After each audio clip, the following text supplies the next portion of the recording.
আওয়ামী লীগের সক্রিয় কর্মী হিসেবে সেই গ্রুপে ছিলেন শামীমা তুষ্টি। কয়েকদিন আগেই সামাজিক যোগাযোগ মাধ্যমে ভাইরাল হয়েছে আওয়ামী লীগপন্থী শিল্পীদের হোয়াটসঅ্যাপ গ্রুপ আলো আসবেই এর বিভিন্ন কথোপকথনের স্ক্রিনশট, যেখানে গত জুলাই আগস্টে বৈষম্য বিরোধী ছাত্র আন্দোলনকে দমাতে একদল শিল্পীর নানা পরিকল্পনা চিত্র ফাঁস হয়েছে। প্রায় শতাধিক অভিনয়শিল্পী, নির্মাতা, সাংবাদিকদের অংশগ্রহণে পরিচালিত হতো আলো আসবেই নামক সেই হোয়াটসঅ্যাপ গ্রুপটি, যার এডমিনের দায়িত্ব ছিলেন অভিনেত্রী শামীমা তুষ্টি। গণ অভ্যুত্থানে চলাকালীন আন্দোলনকারীদের নিয়ে শিল্পীদের নানা মন্তব্য ও পরিকল্পনা ফাঁস হওয়ার পরে শুরু থেকেই চুপ ছিলেন এই অভিনেত্রী। তবে সম্প্রতি এক ফেসবুক স্ট্যাটাসে বিষয়টি নিয়ে মুখ খুলেছেন তিনি, জানিয়েছেন নিজের অবস্থান।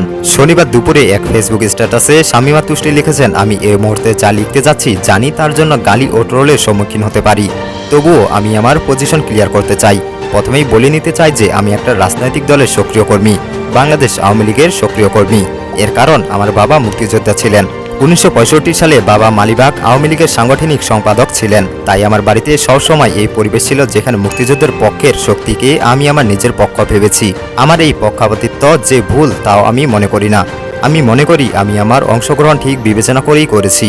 অভিনেত্রী উল্লেখ করেন, এই স্ট্যাটাস দিয়ে তিনি পক্ষ বদলের চেষ্টা করছেন না। তার ভাষায়, আমরা যে যাই ভাবি না কেন দল মূলত কি করতে যাচ্ছে বা কি করবে তা সম্পূর্ণ জানার উপায় আমাদের ছিল না।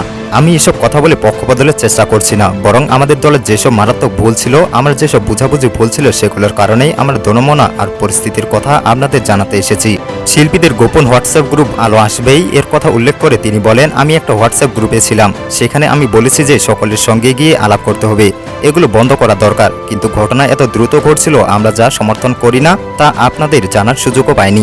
তাছাড়া আমার অনেক সহকর্মীরা এসবের ভিতর ছিলেন, পরে হয়তো থাকেননি, তারাও আমাকে অনেক গালাগাল করেছেন। তবুও আমি বলতে চাই যে আমি আমার সহকর্মীদের জন্য অনেক কিছুই করার চেষ্টা করেছি। ট্রোল ও গালির ভয়ে এতদিন মুখ খোলেননি বলেও জানান অভিনেত্রী। শামীমা তুষ্টি লিখেছেন, আমি অনেক দেরিতে আপনাদের সামনে এসেছি, কিন্তু আমার অনুভূতি নতুন নয়, শুরু থেকেই হচ্ছিল। আমি সত্যি ট্রোল গালির ভয়েই আগে লিখিনি।